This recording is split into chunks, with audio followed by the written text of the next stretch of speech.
Corruption is a way of life across the world.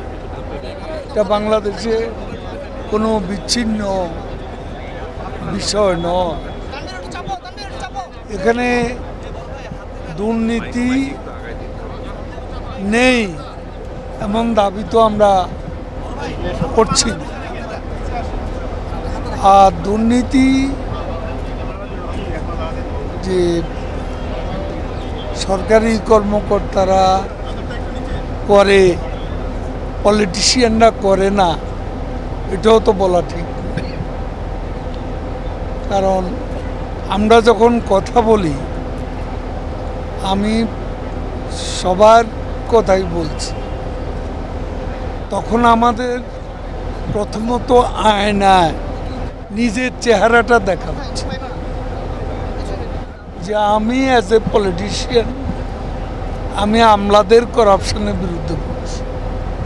তো আমার এখানেও তো করাপশন আছে, নেই? অবশ্যই আছে।